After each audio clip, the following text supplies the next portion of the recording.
بسم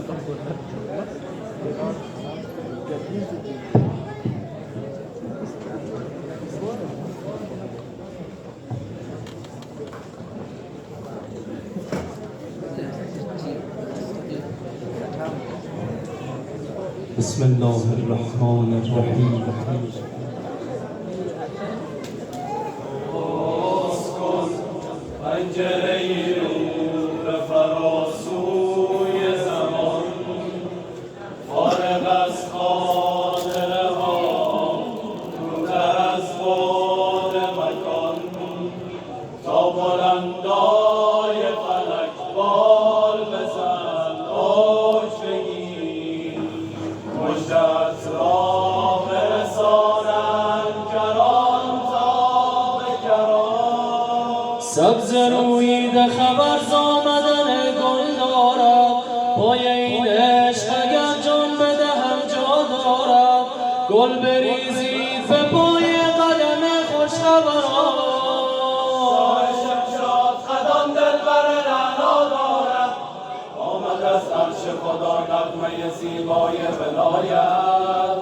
شب میلاد همان در گران مایه دریای کرامت، که جهان پر شده از ذکر ولادت، که جهان پر شده است.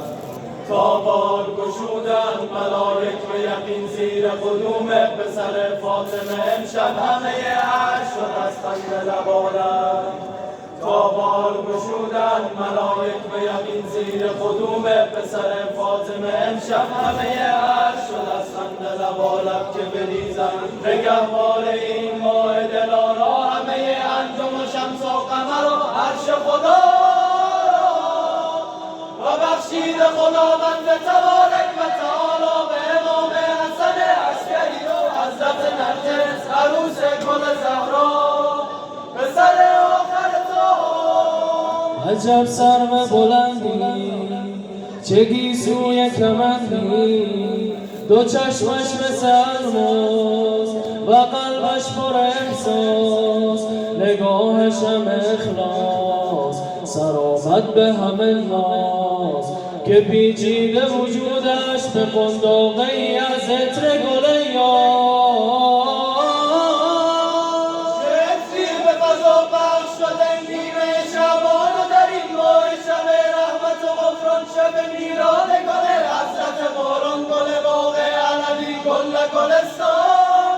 چه بگویم من از ایشان، نه ملک بوده نه انسان، همه عرش خدا از قدمش آینه بندان. شب میلاد آخر قمر روشن دین است، همه عرش زمین است. بریزید گل و نغمه سرایید، که بابا شده مولا، و تبریک بگویید به زهرا، همگی ناغ بباشید به روی سر نرگس که شده مادر آقا. و تبریک بگویید که آورده چنین ماه دلارا، همان منجی موعود گل حضرت محبوب. چه بخوانم چه بگویم من از این شام، از این خلقت الله، از این صورت جنبان، که در نیمه شعبان در آن وقت گلفشان رسید آیت قرآن، چنان ماه درخشان که ملائک شده حیران و همه عالمیان شاد و غزلخوان. فتبارک به جمال ثمر نرجس و مولا، آخرین شاخه طوبی، همه هستی زهرا. عزیز دل مادر، همان خیر سراسر، آخرین شمس منور، وارث ساقی کوثر، یوسف فاطمه و حضرت حیدر. ایران که خداوند تعالی به تو مینازد، تو یوسف زهرایی مولا به تو مینازد. تو جنت العلایی جان بخش مسیحایی، از وصف تو زیبایی او را به تو مینازد.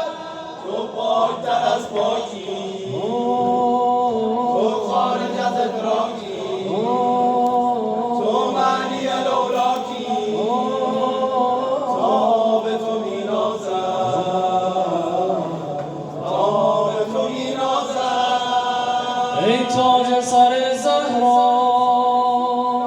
هستی قمر زهرا ای گل پسر زهرا زهرا به تو می نازد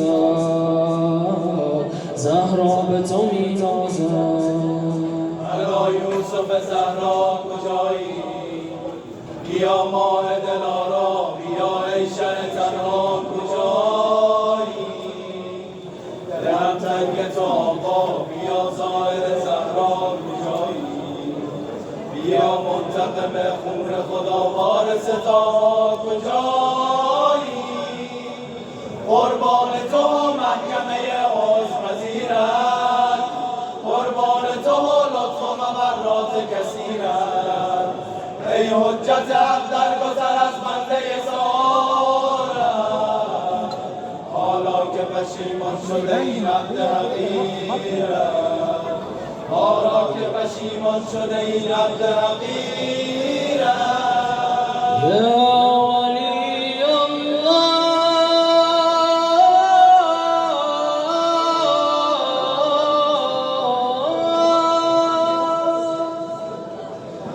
إن بيني وبين الله عز وجل ذنوبا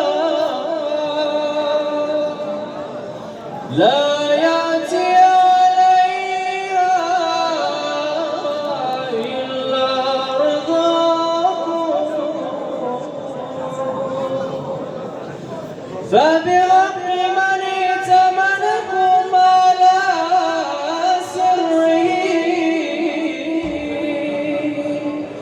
لما استوهبتم ذنوبي وكنتم شفعاء مولاي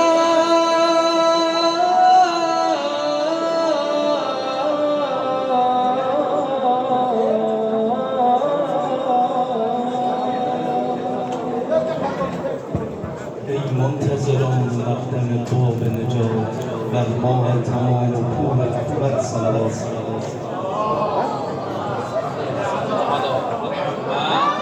و آل محمد و عجل فرجهم. ماشاءالله.